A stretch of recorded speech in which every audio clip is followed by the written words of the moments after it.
Ketika kita akan menandatangani sebuah perjanjian atau sebuah kontrak, berapa banyak bagian dari kontrak itu yang kita baca? Dan kalaupun dibaca semua halamannya, berapa bagian dari yang dibaca itu kita pahamin? Dan kalaupun memahami seluruh isi kontrak, isi perjanjiannya, berapa bagian dari pemahaman itu yang kita kritisi? Pertanyaan-pertanyaan ini saya ajukan karena kebanyakan dari kita punya kebiasaan kalau dihadapkan pada penandatanganan sebuah perjanjian atau kontrak, atau kebanyakan dokumen lainnya, itu seringnya main tanda tangan aja. Jangankan dipahami, dibaca aja kontraknya kadang enggak. Pengennya langsung ke halaman terakhir, ke halaman kolom penandatanganan, dan langsung terima pembayaran dari kerjasama kontraknya. Karena biasanya kita udah pusing duluan ya kalau baca kontrak. Kadang baca judulnya aja udah bikin pusing. Pentingnya membaca kontrak yang akan ditandatangani sampai detil ke akarnya itu karena di dalamnya tersembunyi 1000 kemungkinan yang bisa merugikan kepentingan kita. Tersembunyi hal-hal buruk yang mungkin saja kelihatannya baik-baik saja, tapi sebenarnya tidak bisa kita terima.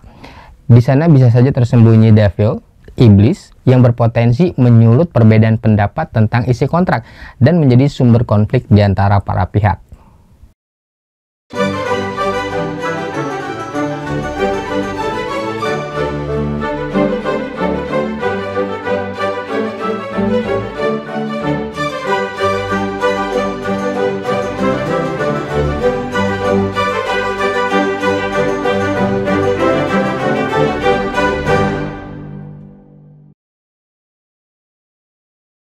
The devil is in the details.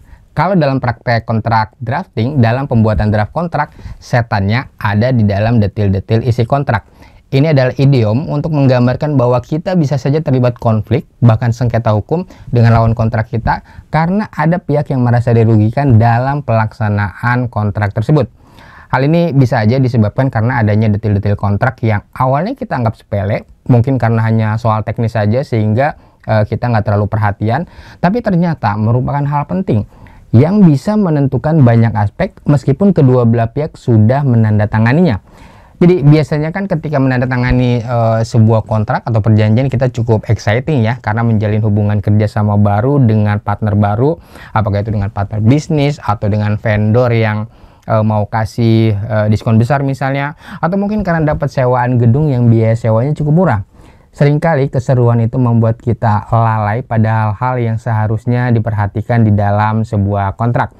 Misalnya ketika kita akan tanda tangan kontrak kerja atau perjanjian kerja, ketika kita diterima di sebuah perusahaan, seringnya kita mikir udah cukup bersyukur dapat kerjaan, sudah cukup happy, dan merasa nggak perlu baca kontrak kerjanya dan main tanda tangan aja.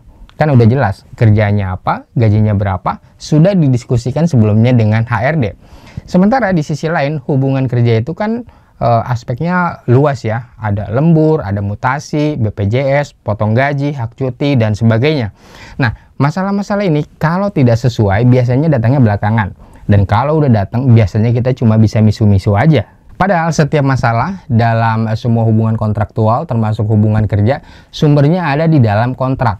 Ada pada hak dan kewajiban yang sudah kita sepakati dan tanda tangani. Misalnya lagi ketika kita mau menyewa sebuah gedung dan harus menandatangani perjanjian sewanya yang draft kontraknya dibuat oleh pemilik gedung. Mungkin kebetulan kita mendapatkan gedung dengan harga sewa yang murah dan itu membuat kita cukup senang. Kapan lagi dapat sewa gedung yang harganya murah?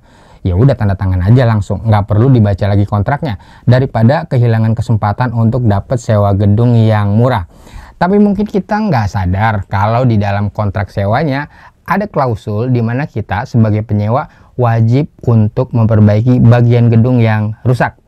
Hal ini mungkin masih kelihatan wajar ya, karena sebagai penyewa ya logikanya kita bertanggung jawab terhadap penggunaan barang yang disewa. Jadi kalau ada kerusakan ya harus diperbaiki oleh penyewa sebagai pihak yang menggunakan barang sewanya atau menggunakan gedungnya.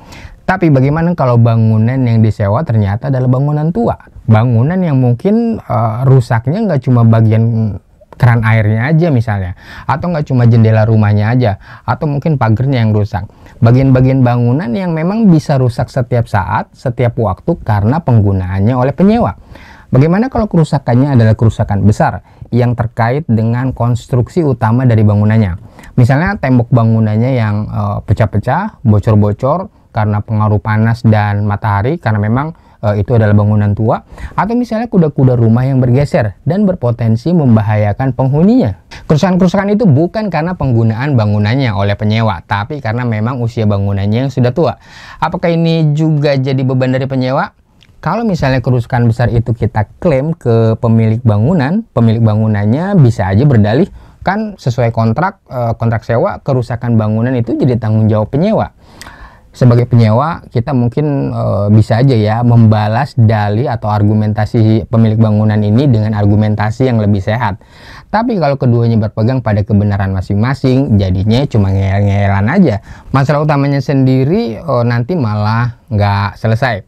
Dan sebagai pihak penyewa, tentunya pilihan kita jadi terbatas ya. Tetap tinggal di bangunan itu dan memperbaikinya dengan biaya sendiri, atau pergi dan cari bangunan lain. Dua-duanya jelas pilihan yang rugi. Mau gugat ke pengadilan, nanti jalan ceritanya jadi tambah panjang. Coba kalau di awal kontrak sewa kitanya kritis, misalnya minta ke pemilik bangunannya agar klausul kerusakan bangunan itu dibagi menjadi dua kategori. Ada kerusakan kecil dan ada kerusakan besar. Kerusakan kecil adalah kerusakan bangunan yang diakibatkan karena penggunaan oleh penyewa. Sedangkan kerusakan besar menyangkut konstruksi utama bangunannya yang biasanya tidak terkait langsung dengan penggunaan bangunan itu oleh pihak penyewa. Kemudian disepakati juga penyewa nanggung kerusakan kecil dan pemilik bangunan menanggung kerusakan besar yang berkaitan dengan konstruksi utama bangunannya. Jadi kalau ada masalah kerusakan nantinya sudah clear ya solusinya sejak awal. Nah, detail-detail inilah yang perlu menjadi perhatian untuk dikritisi sebelum kita menandatangani kontraknya. Jadi harus kepo, kenapa begini, kenapa begitu. Juga harus cerewet, minta ini dan minta itu di awal kontrak. Itu kalau kita nggak mau ada drama selama perjalanan kontraknya nanti. Jadi ya detail-detail kontrak yang tidak diperhatikan kadang mirip-mirip seperti devil, setan. Bisa jadi sumber konflik dan bahkan sengketa hukum.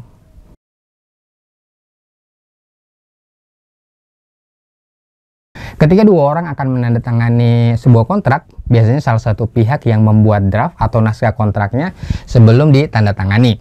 Biasanya yang bikin draft kontrak adalah pihak yang dominan, yang posisi tawarnya lebih tinggi. Kalau kontrak kerja, biasanya pihak perusahaan yang bikin draft kontraknya. Selain karena memang kewajiban sesuai undang-undang, pihak perusahaan juga lebih dominan dalam hubungan kerja itu karena dia yang menentukan menerima atau menolak calon karyawan. Atau kalau misalnya di dalam perjanjian jual beli, bisa jadi yang bikin draft kontraknya adalah pihak pembeli. Pembeli biasanya lebih dominan karena dia yang paling berkepentingan. Pihak yang akan membayar uang harga barangnya ke pihak penjual. Pihak yang dominan ini yang membuat draft kontrak karena biasanya kepentingannya lebih besar. Sehingga dia merasa perlu untuk merancang konsep yang paling optimal dalam melindungi kepentingannya. Jadi pada prinsipnya pekerjaan merancang draft kontrak, menuliskan dan mengonsepkan naskah kontrak adalah pekerjaan memperhitungkan kepentingan. Kepentingan itu dimanifestasikan di dalam pasal-pasal hak dan kewajiban para pihak di dalam kontraknya. Seorang pembuat naskah kontrak drafter biasanya akan memasukkan semua kepentingannya atau kepentingan orang yang diwakilinya ke dalam kontrak yang sedang dibuatnya. Dia mungkin akan mempertimbangkan kepentingan pihak lawan kontraknya, tapi tetap aja kepentingannya sendiri yang akan menjadi prioritas, kepentingannya sendiri yang akan diutamakan. Kira-kira itu yang ada di dalam imajinasi orang yang sedang membuat draft kontrak. Dan ini adalah hal yang wajar dan tentunya sah-sah aja. Semua orang ingin mendahulukan kepentingannya sendiri. Toh naskah kontrak itu juga baru berupa penawaran, baru offering, dan belum berlaku mengikat karena belum ditandatangani oleh kedua belah pihak. Nah, karena draft kontraknya dibuat oleh pihak lain yang syarat dengan kepentingannya sendiri dan kita harus ikut menandatangani kontrak tersebut, jadi adalah hal yang wajar kalau kita ikut mereview dan mengkritisi isi kontraknya. Karena di sana ada kepentingan kita juga sebagai pihak yang menandatanganinya. Sebelum melakukan kritik terhadap isi kontrak, tentunya kita harus paham dulu ya bagaimana kontrak itu perlu dikritisi, bagaimana kepentingan kita perlu dijaga. Kita perlu rambu-rambu untuk melakukannya atau semacam guidance tentang bagaimana sebuah kontrak dirancang agar memenuhi standar hukum sekaligus mengakomodir kepentingan kedua belah pihak secara seimbang. Rambu-rambu itu pertama, kontrak drafter membuat naskah kontraknya harus berdasarkan peraturan perundang-undangan, harus berdasarkan aturan hukumnya. Kalau syarat hukumnya sudah terpenuhi, kedua, naskah itu juga harus sesuai dengan hasil negosiasi para pihak sebelumnya.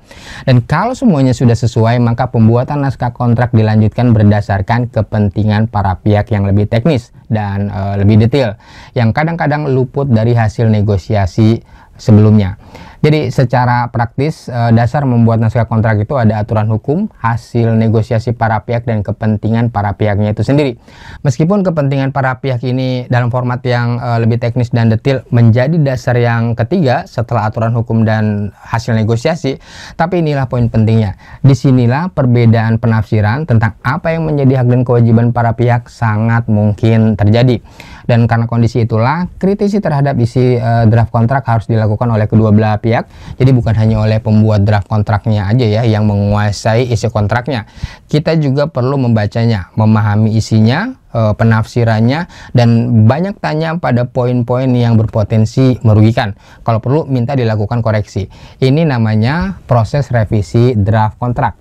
Sesuai hukum perjanjian, sebuah kontrak harus didasarkan pada itikat baik.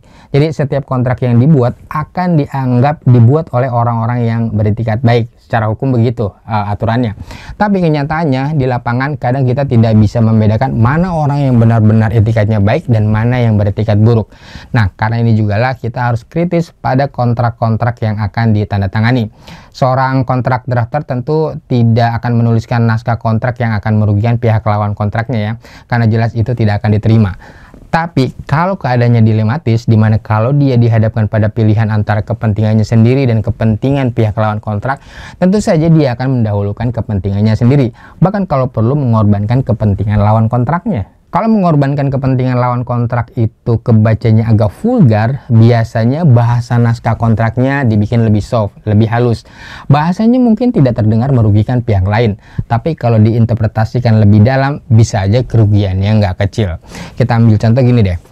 Misalnya dalam perjanjian jual beli barang, katakanlah barangnya itu adalah barang yang harganya mahal, misalnya mesin pabrik.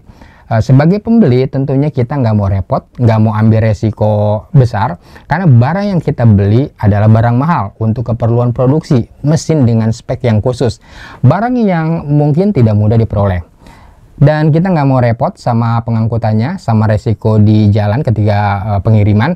Jadi kita bersedia bayar lebih mahal harga barangnya, tapi sudah termasuk jasa pengangkutan sampai ke tempat kita sesuai jadwal. Kalau perlu pakai asuransi pengiriman. Pokoknya dengan uang yang kita keluarkan, meski sedikit lebih mahal, maunya terima beres, barang tiba di tempat dengan aman. Nah, kalau pihak penjual yang membuat draft kontrak jual belinya dan dia cuma mencantumkan klausul, misalnya penjual berkewajiban mencarikan sarana pengangkutan barang, maka klausul ini tentunya perlu dibongkar habis. Kalau tanggung jawab penjual cuma mencarikan jasa pengangkutan, ini tidak menjawab kebutuhan dan kepentingan pembeli.